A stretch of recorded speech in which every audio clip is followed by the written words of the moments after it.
let's start. I love you all. I'm going to turn comments off because there's quite a lot of imagery today.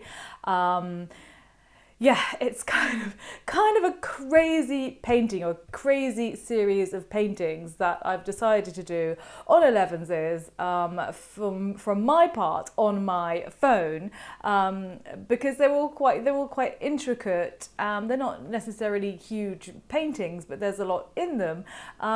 So yeah, but we've done 3 of them. This is the 4th, so let's give it a go. So here we go. So this is the 4th painting that we're looking at in Marriage a la Mode, and there we go, there it is. Quick recap. So this is a series of 6 paintings by William Hogarth. Hogarth. So it's quite posh then, didn't I? Hello. And they date to around about 1743. He probably didn't paint all of them in that year, but just so you've got a kind of idea. They're in the National Gallery, if you saw my stories, and I will elaborate on that. One of them was thrown up on at one point. We'll park that for now and go on to that later. Not in this session, but in another one. So the story so far is that 2 young people have basically been forced into an arranged marriage. Her family has money, his family have titles. It's very, very clear that they don't particularly get on. So the last image, he was in the doctor's office. He was at the dodgy doctor's, trying to explain to the doctor in a very nice way that actually no, thank you very much, but these mercury pills aren't working, neither for myself nor for my very young mistress. What are mercury pills used for? They were used to try and cure syphilis. There was no other cure. So yeah, they weren't working, but nothing else was going to work. Nothing else was going to work. So that's what he was doing. In the meantime, his lovely wife, who was Viscountess Squander, she is entertaining at home again. So this is the 4th in the series. I say meanwhile, it's clear from a couple of clues that very clever Hogarth has inserted into this painting that time has moved on a little bit. So once again, we're in a bedroom, and you can see in the back of the image, this pink canopy. This is actually a bed. And if we go a little bit closer, we can see that this bed has a crown on the top of it. And actually, in the first image we looked at, when we were in his father's bedroom, so we're in another bedroom, so their parents' bedroom, anyway, there was a crown on top of his bed as well, quite hard to see in that image. So basically what I'm saying to you in a very long-winded way is that his father has died. So the Earl of Squander has died, and so now this couple, they're not Viscount and Viscountess Squander anymore. No, they are the Earl and Countess of Squander, or Squanderfield, sometimes known as. And they are wasting no time in displaying their new status by putting this coronet at on the top of their bed, or her bed. It's her bedroom. She also has a coronet on the top of her mirror, which I'm actually hiding, but you'll just have to believe me, it's on the top of her mirror. And there's another clue here to time having passed by, because can you see that sort of red thing dangling under the elbow that she's got resting on her chair? That is a teething coral. So Hogarth is telling us that they've got children now, at least one child. So there's a successor to the lineage. Fantastic. Not that I'm going to say she looks particularly maternal, I'm afraid. Let's pull out and just see, some of the guests that she has around. So she's got these 3 fellows here, and she has this this guy, where is he? This guy who is, he's an opera singer. So this is quite some gathering, but this is actually morning time. Okay, so we can see, I'm going to come back to him, so we can see that she has a manservant here who is serving none other than hot chocolate. This lady, I think she's swooning over the singer. So serving hot chocolate, and if we go back to Countess Squanderfield, she's having her hair curled. So these are sort of all clues to tell us the time of day. You probably wouldn't be drinking hot chocolate, well, any time past about midday in these circles. And you know, so she might be getting ready to go out, but altogether I think it's definitely morning. And so basically what she's doing is she is replicating, so pretentious, she's basically replicating, I'm just going to go for the whole image here, the tradition of the Grand Levée in France. It was really, I guess it was probably Louis XIV that made it most popular, and he basically, so he had his petit lever, so like, you know, he'd get up and go to the loo and do whatever, and then when he was half decent, the grand lever would involve many of his courtiers in the circle, and they would all help to get him ready for the day. But what they were allowed to do depended on their rank and status and who was the favourite. So it was really it was quite stressful. It was really very formal, and it was quite something, and all of the courtiers knew where they were in the pecking order, as depending on what they were allowed to do. So she's kind of invited all of these people to her levee. So she's having her hair done. It is definitely morning.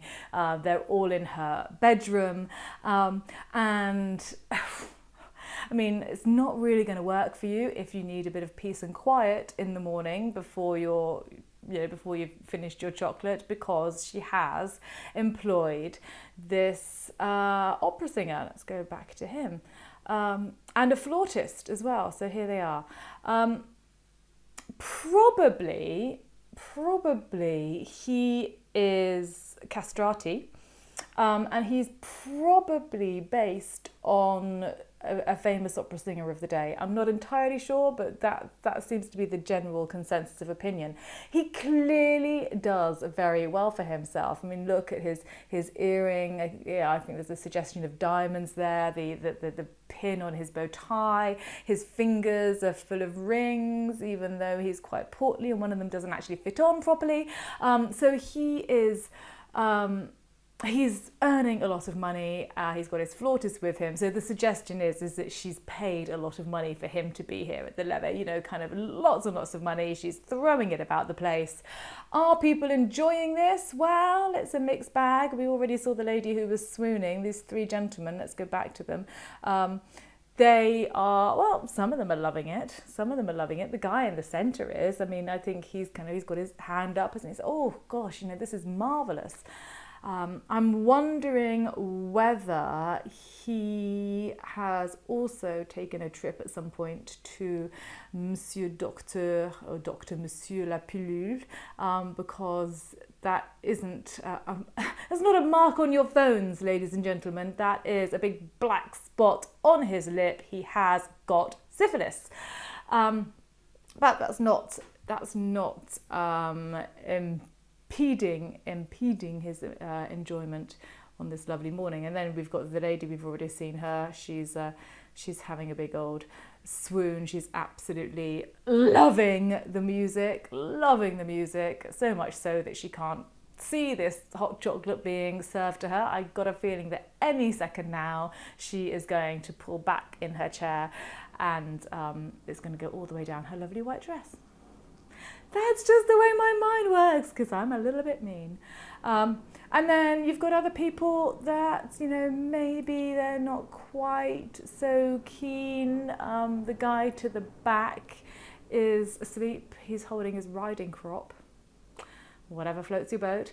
And then this little fellow, so the fellow over to the left-hand side of the image, as we're looking at it now, with these funny horns in his hair, he's got his hair curled as well, so he hasn't quite, he's not quite ready for the day as yet, but he's quite effete, and he's sitting and he's sipping his hot chocolate quite delicately, lost in his own thoughts. Hogarth, again, it's all the subtleties, but Hogarth is pretty much telling us that he might be lost in his own thoughts, but his own thoughts are not going to be, he's not going to be dreaming about young ladies. Very likely he's going to be dreaming about young men, and the way that Hogarth is telling us this fairly definitively is by the painting behind him. I love this. You see, the rooms have personalities in these paintings as well. The painting behind him is after Michelangelo, and it's a Greek myth, and it's the myth of Ganymede and Zeus. So basically Zeus sees this beautiful, beautiful young boy, Ganymede, and so what does he do?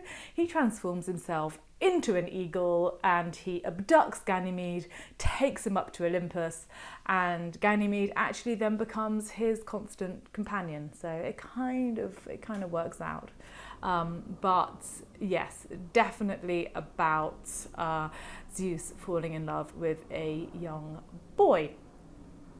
So Lady Squander, the Countess of Squander, what's she doing? Well, she is, I don't know whether she's enjoying the music that she has probably paid an awful lot of money to listen to. She just seems to be absolutely enraptured by this gentleman who is sitting on the other side of her dressing table. You can just see him over to the right-hand side there now. Let's have a closer look, because you might recognise him. Where is he? There. Nope, he's not there.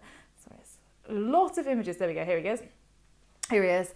So this is, do you remember from the first image, there was a lawyer who was very solicitously leaning over and talking to the soon-to-be Viscountess Squanderfield, now the Countess Squanderfield. And this is Silvertongue the lawyer. So she is enraptured with him. He, for his own part, is very much at home in her bedroom, isn't he? Quite rudely sitting there with his feet up on the sofa in such a formal kind of the idea of the Grand Levee being so formal and so on. It's really it's a real juxtaposition. He's got something in his hand that is an invitation. And his other hand is gesturing to the screen behind him, and the screen behind him depicts a masked ball. So I think the inference is, I know the inference is that he's saying to her, well, darling, we could go to this masked ball and we could dress up, as he's actually pointing to a friar and a nun. We could dress up as a friar and a nun. No one would know it's us. We'll totally get away with it. What do you think? Easy to get away with a lot if you're illicit. Well, it's easy to get away with a lot, full stop. So perfect if you are illicit lovers, as it is being suggested here, Countess Squanderfield and Silvertongue the lawyer are. Now, if you weren't sure, if you wanted to give them the benefit of the doubt, Hogarth once again is giving you another shove in the direction that he wants you to be shoved into. Can you see that there's a book just right over to the right-hand side of this image? And it's sort of stuffed down the sofa by Silvertongue's feet. Bring that up a little bit more closely. There we go. So this is a book called Sofa. Now, I'm amazed, quite frankly, that Sofa is not an A-level text. I mean, I can't believe it. Oh my God, the premise. Okay, so the premise is, I haven't read it. The premise is, it's an erotic novel, and it's a soul that has been separated from his or her or their body, and is forced to live in various sofas, or reside, I don't know whether you'd say live, reside in various sofas, and can only be released back in, or transformed back into human form, when two virgin lovers lose their virginity on the sofa on which the soul is residing. And then it turns into a human. Now, as I'm saying this, I'm just thinking, so then what happens? Okay, so they consummate their relationship on the sofa for the first time. This soul is residing in the sofa and then pops up as a human being. Well, okay, you wouldn't forget your first experience then, would you? Anyway, that's the story. Yeah. Maybe we'll try and get hold of it and read it, or not. So yes, I think it is very clear that that Silvertongue and Countess Squander are having some kind of illicit relationship. That doesn't mean, though, that she doesn't have time to do a little bit of shopping and to collect a little bit of tat, as she did in the second image. So look, there's more. They've still got the tickets on them. So we've got all these little bibelot and all this tat, basically, that she's insistent on buying, and then you've got more tat in this basket with this little boy. Okay, my goodness, I need to unpick this lot. So definitely more tat in the basket. We've got a little boy who is black, perhaps Asian, with a turban on his head. I mean, this is just in the most crass way possible. He's basically another possession for the family. It was very fashionable for wealthy aristocratic families to have a young page boy or sort of page girl is what they called them, that sort of became part of the family, often black or oriental, which was quite exotic, kind of like a pet, like an exotic little pet. It's abhorrent to think about now, isn't it? I mean, it's really hard to bend your head around this kind of behaviour, but that's what that's about. And I don't think Hogarth, by the way, is suggesting that that's a good idea at all. I think he's once again kind of exposing them as pretty horrific people that they are. But so this little boy is pointing. Look, he's pointing at this kind of, I don't know, like a sort of stag version of Action Man, pointing to his horns. What this stag version of Action Man actually is a figure of Actaeon from the another Greek myth, Diana and Actaeon, in which it's a horrible story, in which Actaeon sees Diana bathing and she gets very cross with him because she is the chaste goddess, and so she turns him into a stag and he is hunted down and killed by his own hounds. I mean, that's not a dignified or good way to go, is it? That's pretty rubbish. The horns, though, here also signify something else. They are another suggestion, in case we needed it, that Lady, calling her Lady, Countess, she ain't no lady, Countess Squanderfield is cuckolding her husband, slapping the horns onto her husband. So, and the little boy doesn't understand any of this. He just thinks it's really funny, and he's pointing at it and laughing. One more suggestion that Countess Squanderfield is with Silvertongue is this portrait here on the wall of her bedroom, right by her bed. Do we recognise who this is? Yes, I think we do.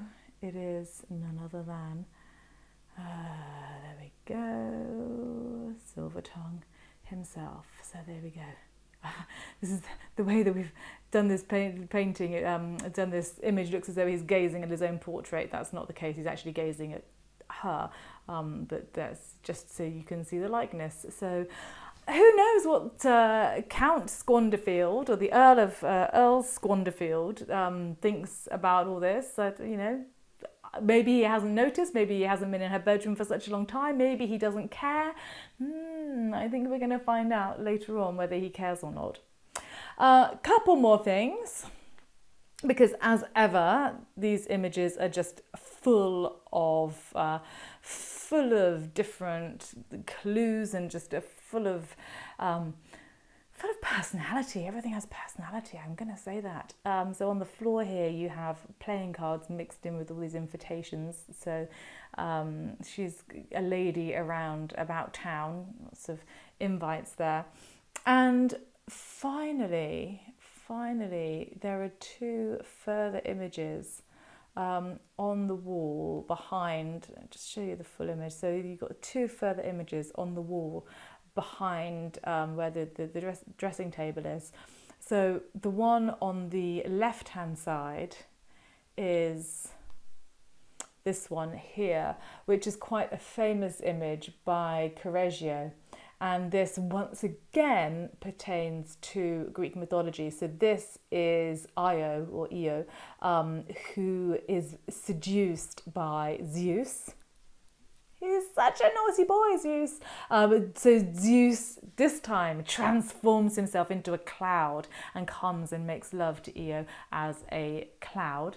So you can see that, so you've got Ganymede, you've got Actaeon, okay, that's a metamorphosis rather than a kind of disguise, but you've got Zeus as a cloud, so all about masquerade, all about disguise, this masked ball that they're going to. And then the final thing I want to show you is kind of more curious to me. That's this image, which is, well, the National Gallery say that this is another Correggio. This isn't a painting that I know. I think it's been cut down for the purposes of this this painting. But this is Lot and his daughters. And if you know your Bible, you will know that Lot's daughters got their father incredibly drunk so that he would sleep with them to perpetuate the human race. Now I was thinking about this and I was thinking, okay, so why has he included this one? I don't know. I don't think it's so much about the incest. I think it might be more about family betrayal. You kind of, how their parents in the first place betrayed them in many respects by making them marry, and it wasn't a love match by any stretch of the imagination. How she's betraying him, how he's betrayed her, I don't know. That's my thoughts. If you have any thoughts on that, then I would be very, very happy to hear them. So another painting with a lot going on. She's very happy at the moment. She is about to head off to a masked ball with her lover Silvertongue. What could possibly go wrong? Don't know. We'll find out. We'll find out. So there you go. Thank you very much for joining. I hope that it's not too difficult to see these images. I will put this up on the blog as well, on my website, on the Elevenses blog at beyondthepalette.co.uk, so that you can relive this. This will be saved as well on Instagram and Facebook and YouTube, so you can access this via my website as well. Good session, some great stories in there. Thank you very much. Yeah, I know. The thing is with these is that there are so many stories within the stories. I mean, it's just, Hogarth really has packed everything in. Is there a quality book on Hogarth containing all the images and some analysis? Answer is, off the top of my head, I don't know. I'm fairly sure there is, because he's an important British artist, and we have access to a lot of his work, and we know a lot about him. So I imagine there is, but I can't tell you off the top of my head what that book might be. I'll have a look for you. But there we go. So we've got 2 more to go. That was the happiest image. Just saying. That was the happy one. So I hope you'll join me next week when there will be more. Have a lovely day. Have a lovely weekend. And I will see you next Thursday. And I'll continue the puking story on my stories. Okay. Thanks for joining. Bye.